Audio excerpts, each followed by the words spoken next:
আসসালামু আলাইকুম রহমতুল্লাহ। Hello viewers, আপনারা কেমন আছেন? দেখেন, যে দেখতে পাচ্ছেন একটা পিস্তলের মতো একটা যন্ত্র। এটা হচ্ছে এক ধরনের ড্রিল, ঠিক আছে?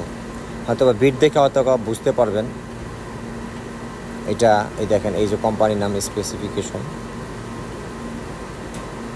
ঠিক আছে? অত্যন্ত পারফেক্ট একটা জিনিস স্ক্রু মারার জন্য আর কি, ঠিক আছে? এই দেখেন, এই যে রুটেট এখানে দিলে, এই যে প্রতীক দেখাইতেছি, এটা দিলে মানে যেটা সচরাচর যেটা ঘুরে বাও যেটা আমরা বলি, এইটাই ঘুরে। আর এটা উল্টা, এই যে একটা পুশ বাটন দেখেন, এইখানে এদিক সেদিক করা যায়, এই দেখেন, ঠিক আছে? এই বাটনটা নিচের দিকে দিলে উল্টা করবো, তারপর উপরের দিকে দিলে বাও করবো, ঠিক আছে? এখন উল্টা করবে। আর এই যে এখানে পুশ বাটনটা, এই পুশ বাটনটা দিলে এটা চলবো আর কি, ঠিক আছে? এই তিনটা জিনিস কিন্তু আপনার এই মেশিনের জন্য খুবই গুরুত্বপূর্ণ। আর বাকিগুলো আমি বলতেছি।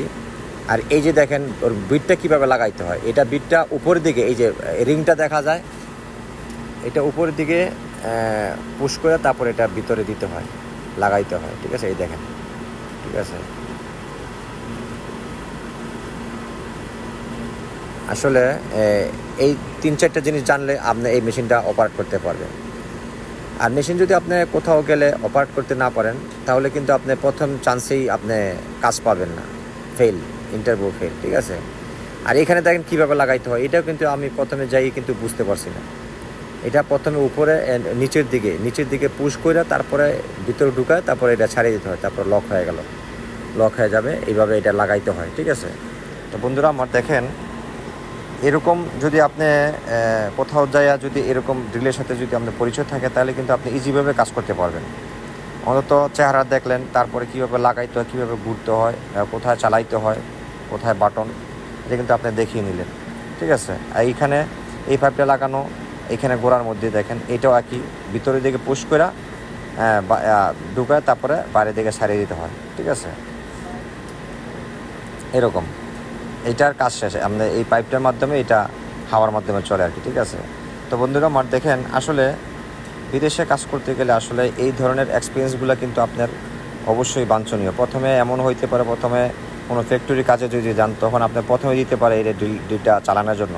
তখন যদি আপনি ড্রিলটা চালাইতে না পারেন, যদি আপনি এই পাইপ না লাগাইতে পারলেন, অথবা মেশিনটাই না লাগাইতে পারলেন, মেশিনের নিয়ন্ত্রণ আপনি নিতে পারেন না, খালি স্ক্রু মারলেন, কিন্তু স্ক্রু আপনার মারার পরে দেখা গেছে কি স্ক্রু নষ্ট হয়ে গেছে, তখন আপনি ডিসকোয়ালিফাই ধরবো কিন্তু, ঠিক আছে?